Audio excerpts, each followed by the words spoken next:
Hey guys, I'm Dov, and today I'm back with more Total War Warhammer 2 online action. Today we're back with the Dark Elves, as you can see from Crone Hellebron here. We're going to be taking on the High Elves, led by Alathanar, so we're definitely in for a good time. Let's go ahead and jump to the army compositions. Of course, I've got Crone Hellebron here on foot. We saw her abilities before. I'm sure you've seen plenty of her by now, but let's just go through things one more time here. She's got the Cursed Blade, which anytime someone's losing combat around her, as long as she's in melee, she'll apply a drain effect.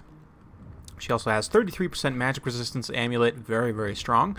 Heroic Killing Blow, Witch Brew, and the Gaze of Cain, the red mist effect.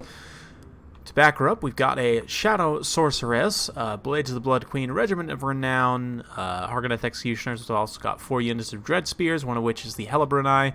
We've got the 1 unit of Sisters of Slaughter, some Doomfire Warlocks, 2 Lizard Limos, 2 units Cold One Chariots out to each flank, and we've also got 2 Reaper Bolt Throwers. We go ahead and take a look at Turin's High Elf army here. He's got Heralds of the Wind, Illyrian Reavers, another Illyrian Reaver Archer. He's also got a couple units of Shadow Warriors, as well as the Storm Riders, Regiment of Renown, Lothern Seaguard. He's got Alathanar, a noble, looks like Lore Master of Hoeth, with Spirit Leech, Melcosmus, Fine Miasma, and Earthblood, and 3 units of Sword Masters. So without further ado, let's kick the battle in full gear, and we'll watch as things unfold. First things first, going to be getting a little bit of a skirmish phase underway. I'm trying to target these Heralds of the Wind because I know they're potentially a very powerful unit. So we're going to be using the Bolt Throwers to start firing at them. I might have probably should have started targeting these archers over here. Because they have a greater volume of fire than the Heralds of the Wind, they're actually a greater risk to my infantry and other units, so it probably would have been better to target them, but these Heralds of the Wind getting caught up by the Cold One Chariots a little bit and taking a lot of damage from those Bolt Throwers. Pretty good for me so far. That being said, I'm starting to take quite a bit of damage on these Blades of the Blood Queen here, and even though Shadow Warriors aren't a quote-unquote AP unit of missiles, they do have pretty good AP values here. If we look, they have 4 AP per shot, which is pretty decent considering they have a good volume of fire and good refire rate. So they're going to be able to shoot in here and do quite a bit of damage. I'm having to push forward a little bit here, and I pulled back my Cold One Chariots to not get shot up too much. Turin's also doing a great job focusing these Sisters of Slaughter. Quick charge with these Cold One Chariots can be followed up by the Dread Spears here. Fortunately, of course, Dread Spears will get just completely cut through by the Sword Masters of Hoeth. And Sisters of Slaughter normally will do pretty well here. I mean, they don't have the best AP values, so they won't win 1v1 versus Sword Masters, but with the Dread Spears here, they should be able to do okay. Blades of the Blood Queen, though, the biggest issue is they've taken so much missile damage before getting into this fight that they're going to really struggle to be cost-effective. I'm also going to kind of blunder in here with my Doomfire Warlocks. I really need them to be out and around, starting to hunt down some of these ranged units. But yeah, at this point, my Shadow Sorceress gonna have to run away from this noble. Obviously, he has anti-large armor piercing. You can see the balance power already starting to turn against me here. I'm gonna miss micro with my Doomfire Warlocks. I'm gonna try and shoot up through this gap right here. We'll see if I'm able to get on some of these Shadow Warriors and other high-value units. You can see we are tying down the Storm Riders with some Dread Spears right here, but the Dread Spears are actually losing out that engagement pretty badly, considering all the missile support from the Shadow Warriors. We have been able to catch another unit of Shadow Warriors out here on the flank, but I'm investing significantly more resources than those Shadow Warriors are actually worth. So, likewise, we do tie this unit down with the Doomfire Warlocks, so that's a pretty good get from me there. Fortunately, I did leave these Cold One Chariots in a little bit too long against these Sword Masters, although they are just about finished off. The other 2 units of Sword Masters are pushing through. You can see Blades of the Blood Queen got routed off, and Hellebron's starting to take a lot of damage. I mean, she's a powerful character, don't get me wrong. She, oh man, like 5 or 6 splash attack targets right there, but she's just so squishy that when she's being circle beaten like this, she'll take a lot of damage. You definitely need to have her with support if she's going to be fighting infantry like this. I mean, she'll get a lot of kills, don't get me wrong, but yeah, just too squishy. At this point, taking too much damage. You can see Illyrian Reavers cleaning up a lot of the backline pressure here. The Bolt Throwers and more being cleaned up. I do try and bring in these Lizard Limos who were honestly spent way too long chasing those Shadow Warriors out there on the flank. Try and get him in, but it's too late to save Crone Hellebron. She actually gets sniped out there by Alathanar as she's running away, so no mercy from the Shadow King there, obviously. And yeah, it is going to be a victory for Turin's High Elves. And yeah, it's a ended up being a pretty rough engagement for me. In hindsight, I'd probably cut down Maybe one of the Lizard Limos. It's tough to say. Maybe I'd keep the Lizard Limos, actually, and cut the Sisters of Slaughter, and maybe just go with more mobility, or maybe another Bolt Thrower and a little bit wider of a line. Bolt Throwers, I found, are a pretty good counter to the elite skirmishers of the High Elves. But since that battle was a little bit short, let's go ahead and jump into another one here between myself and Turin. He's going to be taking a similar build. This time he's got Alathanar once again, Swordmaster, Noble, again, one unit of Shadow Walkers this time, and the Regiment of Renown Shadow Warriors. We'll have a look at them in just a moment. He's also got the Storm Riders, 2 Swordmasters, 2 Spearmen, and a unit of Sisters of Avalorn. Almost called them the Everqueen's Court Guards, but that is actually the Regiment of Renown. For myself here, you can see I've got some Marauders with throwing axes on each flank to help deal with enemy heavy cavalry. I've also got a front line of Marauders backed up by Marauder Berserkers with the Famir. This is a very, very powerful combination I found, because the Famir sunder armor, and then that allows the Berserkers to do quite well. In addition, I'm also a huge fan of the Regiment of Renown Famir, these Miststalkers. Let's go ahead and take a look at what they bring to the table. They have Stalk, first of all, so a monstrous infantry with Stalk, always going to be a very scary prospect. They also have this from the Mist, which, I mean, granted, all Famir have this, but it is a missile resistance buff. Of course, they have the other typical Famir traits, armor piercing, armor sundering, magic damage, and they also cause terror and have Vanguard deployment. So a lot of utility from these Regiment of Renown Famir. I really like those Miststalkers.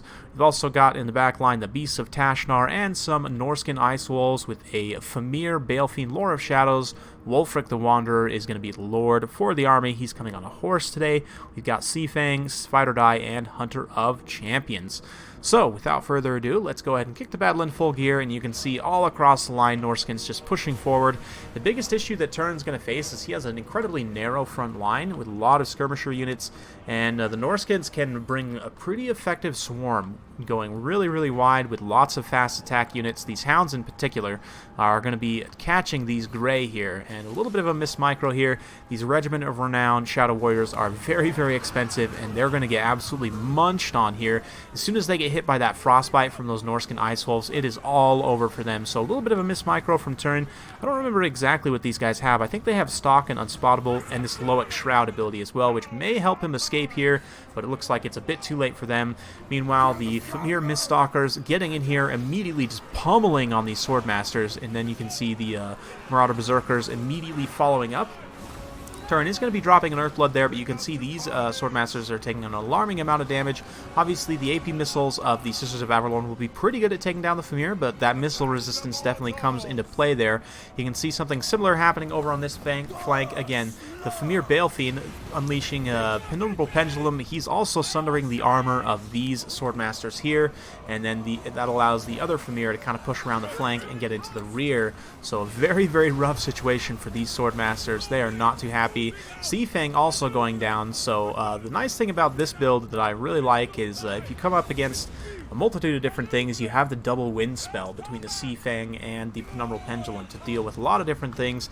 You can see the Norskin Swarm already pushing through, crushing this unit of Swordmasters. It's just some Spearmen and some more Swordmasters over here holding the line. They have been able to deal with Miststalkers and these Berserkers relatively effectively, but just the swarm in the back line, you can see now the Marauder Horsemen and the Norskin Ice Wolves and the Beasts of Tashnar all just getting in here, clogging up this back line, not allowing any of these units to fire in. The Shadow Walkers or the Regiment of Renown Lothern Sea Guard here, all of which are not able to fire because they're just being tied down by all these fast attack units. And you can see the front lines pretty much crumbled away at this point. Swordmasters of Hoth going to get terrified away by those Regiment of Renown Famir, despite the fact that they themselves are wavering.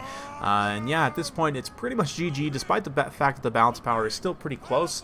There's really nothing to stop my fast attack units from getting back and getting on these high value skirmishers. Now granted, the high value skirmishers for the elves definitely have pretty good defensive stats in terms of their melee attack and defense.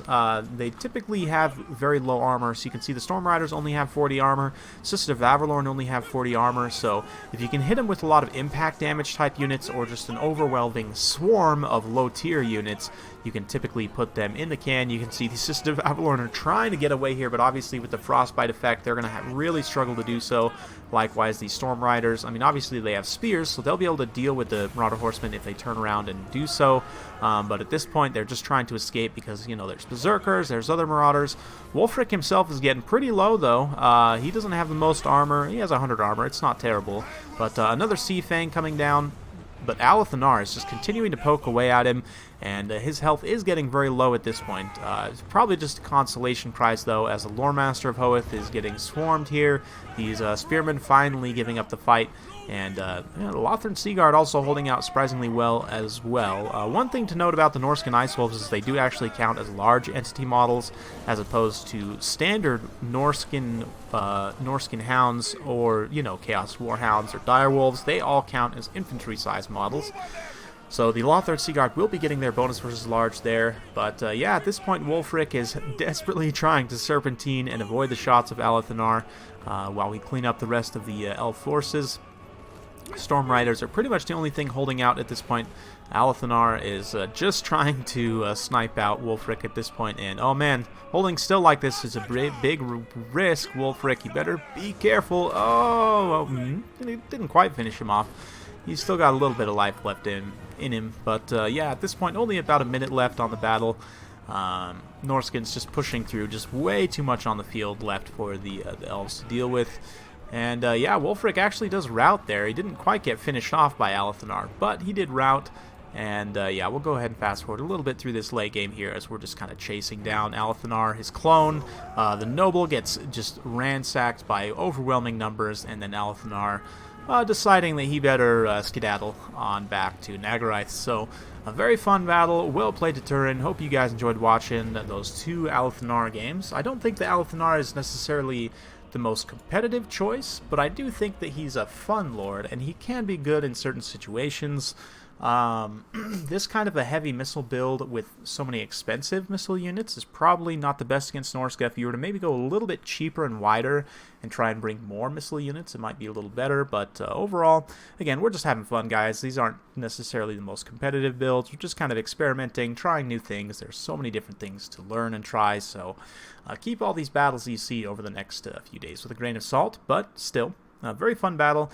Famir definitely performed very well there in combining with the Marauder Berserkers to just crush those Swordmasters. They really, I mean, they did okay, but they didn't really do too much at the end of the day. Losing those Shadow Walkers and the Grey early on, too, to these Ice Wolves and the Beasts of Tashnar was pretty backbreaking. These guys are probably the MVPs for me. The Marauder Horsemen also kind of helped tie things down in the back line. Famir Balefiend, of course, is just an absolute pimp, and Wulfric the Wanderer is as well. Yeah, for Turin here, his Heroic Corps did pretty decently. The Spearmen are more just there to hold, but losing those expensive skirmishers without them getting enough work done was pretty rough, and can be tricky to take that kind of heavy missile build against a swarm faction like Norsca. Likewise, the the Dark Elves, as we saw from the first replay, you definitely need to try and go with that Sworn as much as possible if you want to try and counter the elite missiles of the High Elves. And I do think that you'll see quite a bit of elite missile play from the High Elves going forward. So let me know your guys' thoughts in the comments down below. Hope you guys enjoyed watching. If you do like this sort of content, be sure to like, subscribe, hit that bell notification button, all that jazz. And you keep it right here for more Total War Warhammer 2 early access content, and we'll see you next time.